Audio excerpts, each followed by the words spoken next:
It is Teddy Atlas. You're watching Dante's Boxing Nation. Dante's Boxing Nation. Keep watching. Keep watching.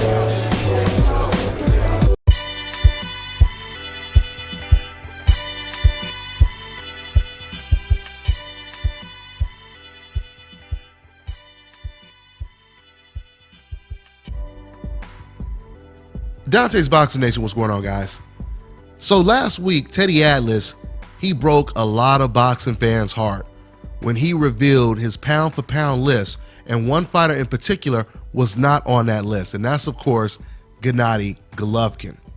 Now, I thought it was pretty interesting because Teddy Atlas, he said, when I didn't put Golovkin on that list, some fans took it as if I had insulted someone's mother, is what Teddy Atlas said. Matter of fact, I'm going to put the link in the description box so you guys can read the entire transcript of what Teddy Atlas had to say, because he had a lot to say when it comes to this topic. Now, the first thing I want to tell you guys when it comes to me personally is I didn't get to read this entire article till just like now. Matter of fact, somebody sent me the link a couple days back and I was a little bit busy and I kind of just scanned through the article. I didn't read the entire article. All I read was Teddy Atlas basically explaining why he didn't think that Golovkin was a top 10 pound-for-pound fighter. Now, once again, because I didn't read the whole article, I didn't even know that what Teddy Atlas said in that little piece, it stemmed from him releasing his pound-for-pound list. Now, I've already done a video on Teddy Atlas explaining why Golovkin is not on his list when it comes to pound-for-pound top 10, which I'll go ahead and I'll put that link in the description box as well.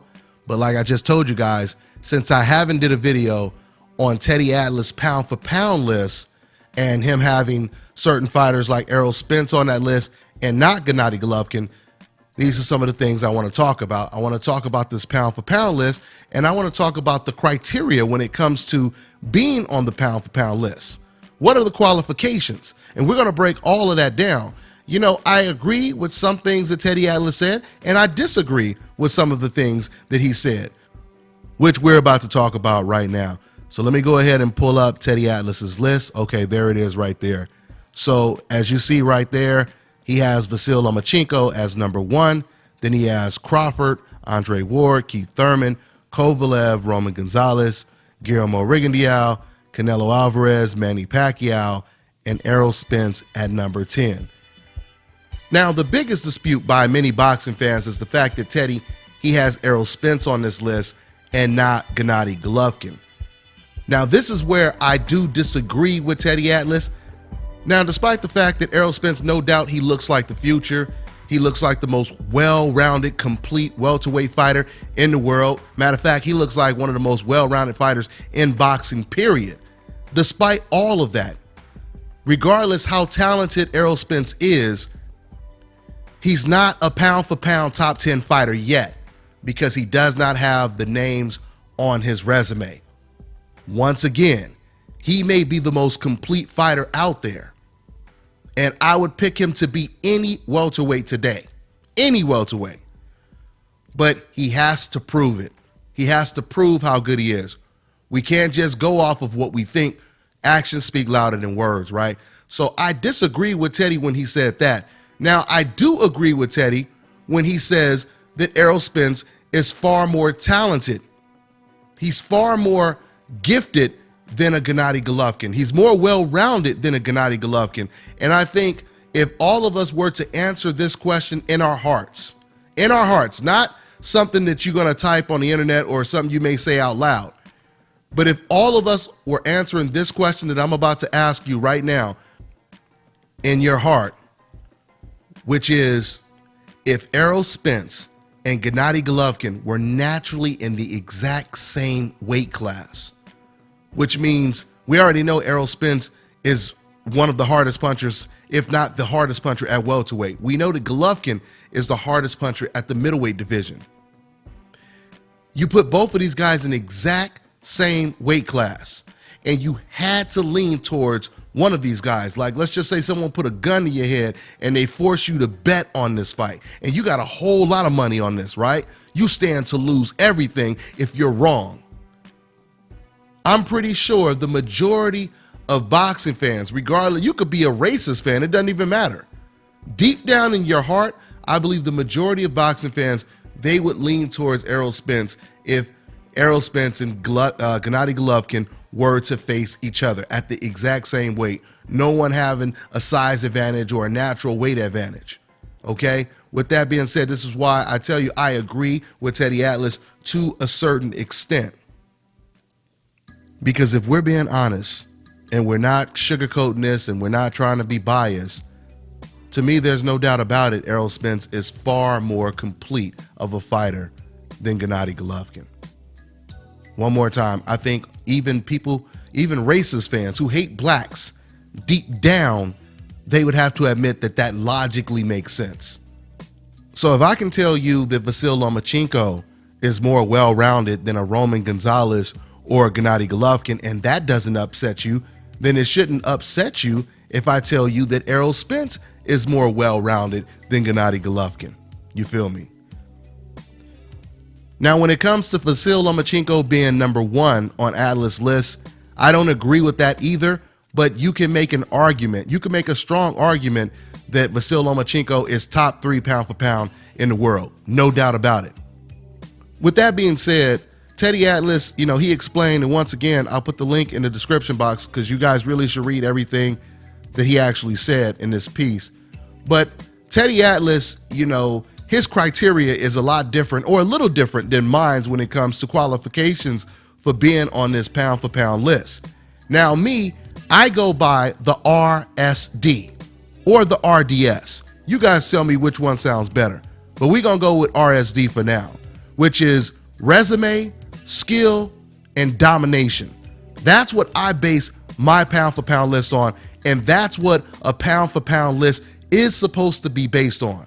Okay? Resume obviously means who have you fought, right? Who do you have on your resume?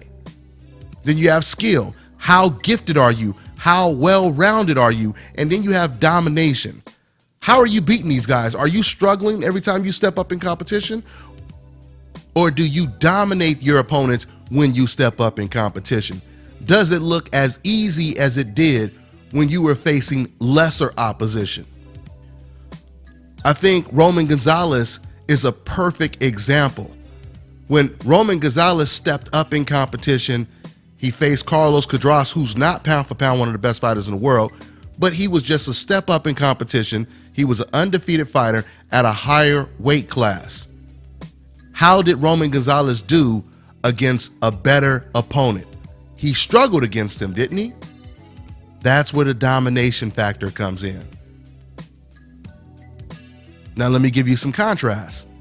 When it comes to Gervonta Tank Davis, he took a huge leap in competition, a step up, I should say. And when he was facing the undefeated Jose Pedraza, the majority of boxing fans were actually picking Pedraza to beat Gervonta. And Gervonta made it look easy. Gervonta was able to do to Jose Pedraza exactly what he did to lesser opposition that we all expected him to beat.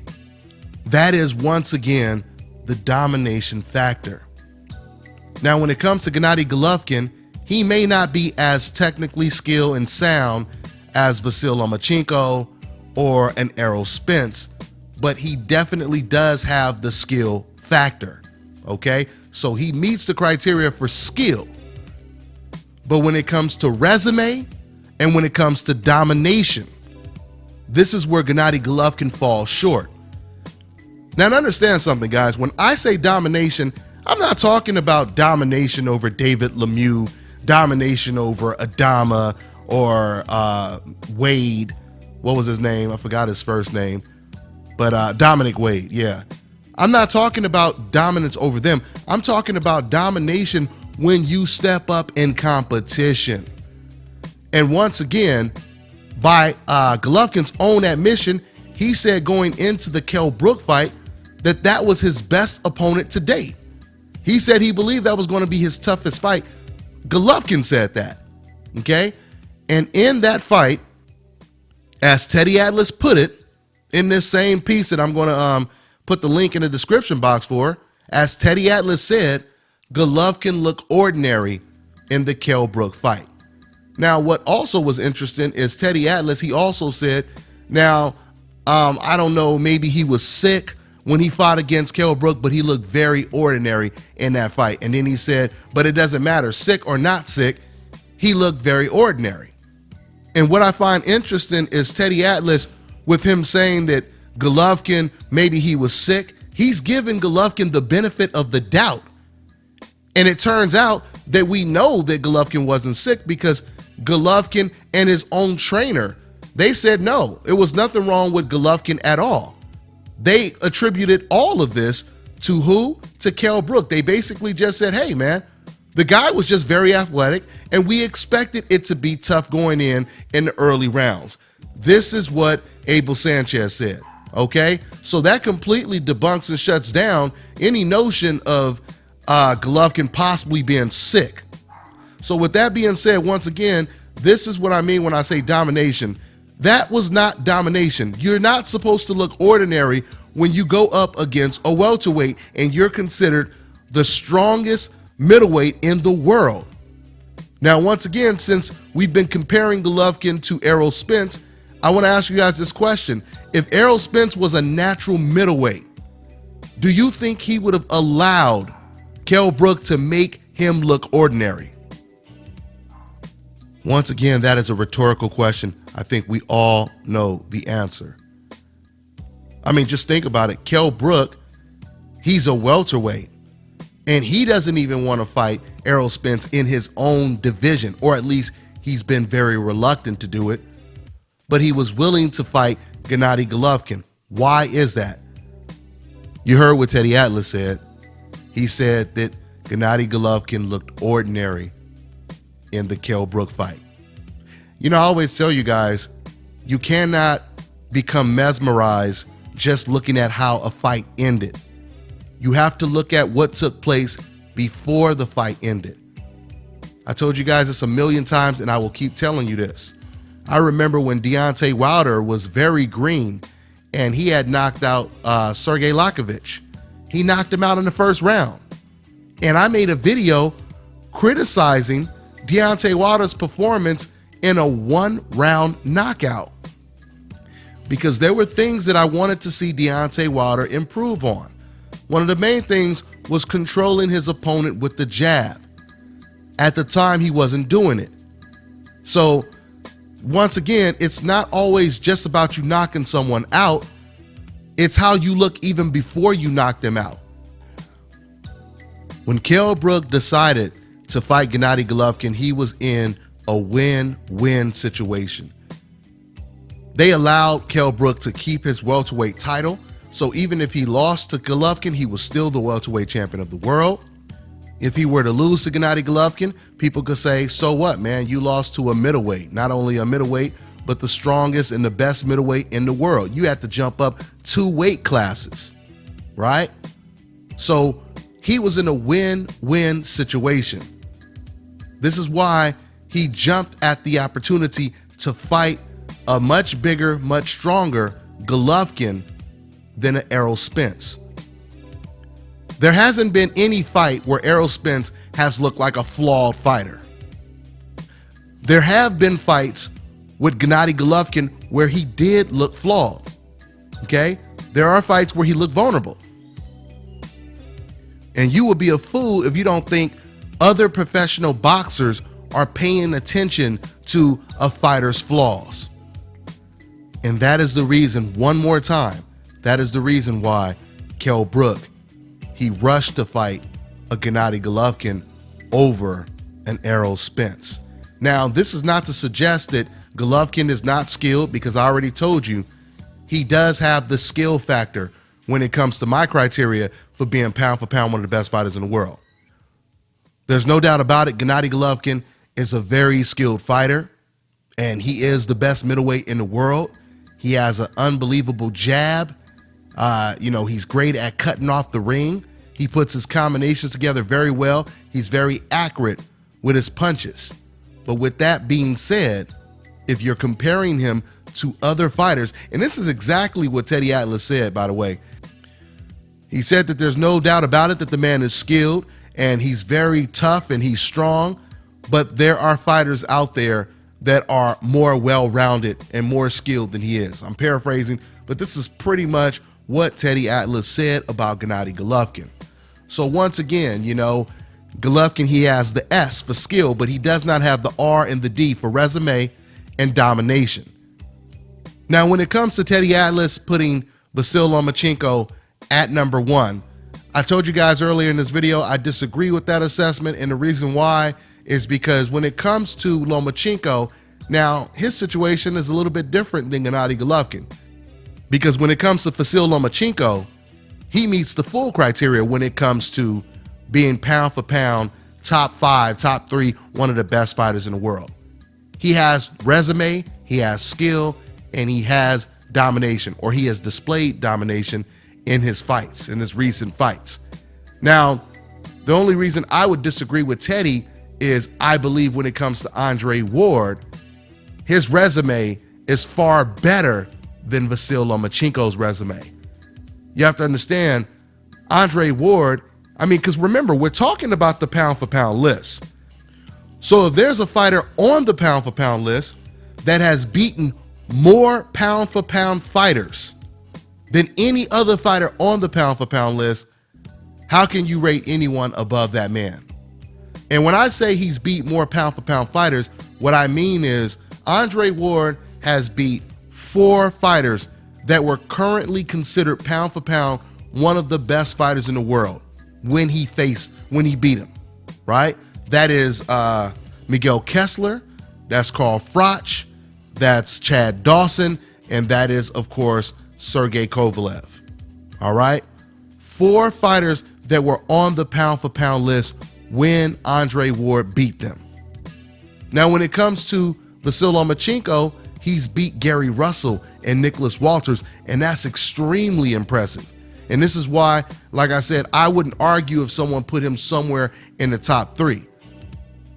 Only thing I would disagree with is you can't put him above Andre Ward. Because of Andre Ward, he's accomplished more than Vasyl Lomachenko. In a certain sense, we can basically say that Andre Ward has won the Super Bowl more times than Vasyl Lomachenko. That's probably the best way to put it. So, you know, once again, when it comes to this pound for pound list, of course, a lot of this is very subjective, but at the same time, sometimes a fighter comes along who separates himself from everyone else to where he's the undisputed pound for pound best fighter in the world. And I believe Floyd Mayweather, not I believe, we all know that Floyd Mayweather, he did that. When Floyd was fighting, no matter how much people hated Floyd, everyone had Floyd Mayweather listed as number 1, the best fighter in the world. There was really no disputing it, right? I mean, right now you have so much talent at the top of the sport when it comes to fighters like Guillermo Rigondeaux, when it comes to Terrence Crawford, when it comes to Errol Spence, who, once again, I'm not saying he's on that list, but I'm saying we have a lot of skill now. But when it comes to just solely talking about pound for pound, with fighters like Vasyl Lomachenko, Andre Ward, Guillermo Rigondeaux, with those type of fighters right there, I mean, outside of Andre Ward, I believe you can move these fighters around when it comes to top 3 or top 5 spots on that list. Now, something else Teddy Atlas said that I do disagree with, he said that Terrence Crawford was pound for pound number 2, and Terrence Crawford is my boy. But if I'm speaking the truth, I would have to completely disagree with that assessment, because Terrence Crawford, in his case, Terrence Crawford, he has the domination and he has the skill factor, but he doesn't quite have the resume factor yet. And that's something that he's working on. Now, there's no doubt about it. Fighters like Terrence Crawford and Errol Spence, they have the potential to be number 1 pound for pound the best fighter in the world. But we have to see it. Action speaks louder than words. So, you know, Teddy Atlas, I truly believe that he bases his pound for pound list more on skill. He's basing it more on skill as opposed to resume. And that's fine, but to have a complete pound for pound list, you have to go off of resume, skill, and domination. All right? Let me close with saying this. You know, the truth is something else. And the truth is something that is always instilled and hidden even inside of a decaf, right? He may not reveal it, but the truth is somewhere deep in his heart.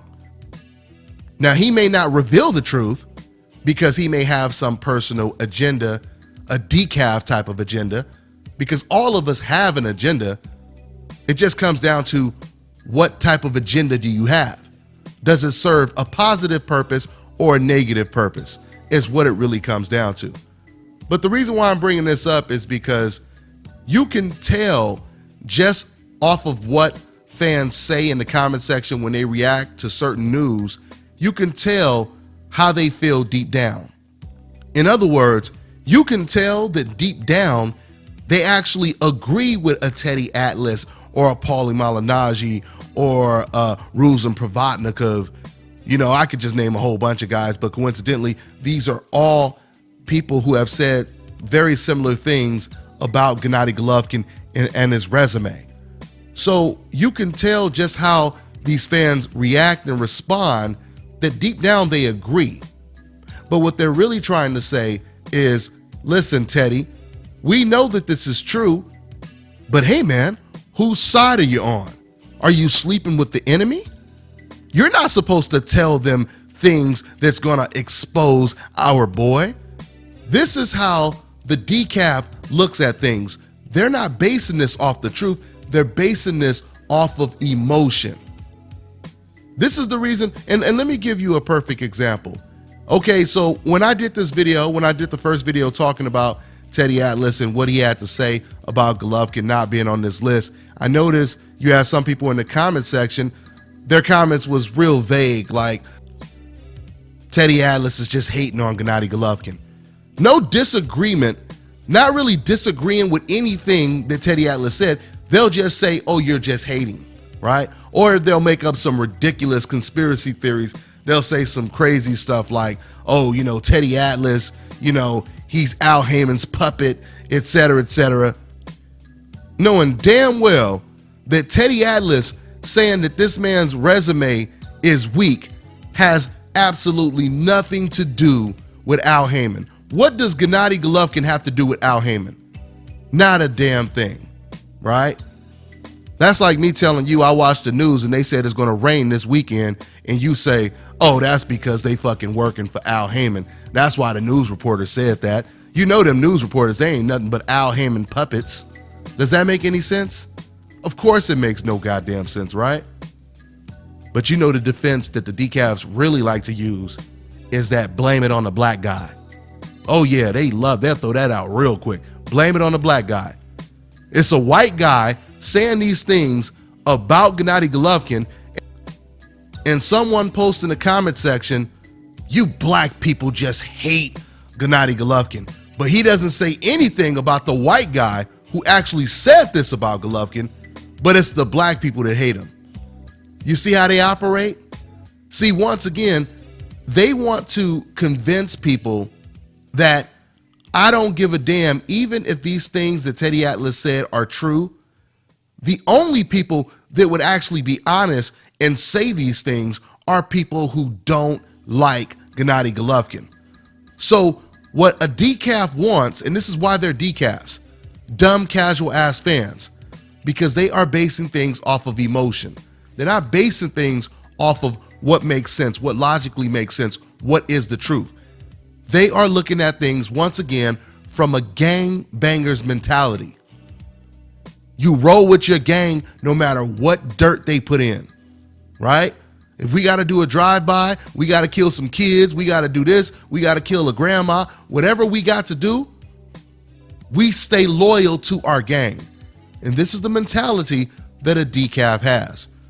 This is the reason why, understand one more time, when they comment, they're not really disagreeing with what I said or even Teddy Atlas said. They're only saying whoever would report something like that is an asshole. So they don't disagree with what's said. They just have a problem that you reported the news. Or Teddy Atlas basically came out and told the truth, which did not coincide with a decaf's narrative or agenda. That's what it comes down to. That's why when you hear them say stuff like, oh, he's just Al Heyman's puppet, these are code words. These are code words. What they really want to call Teddy Atlas is an N-word lover.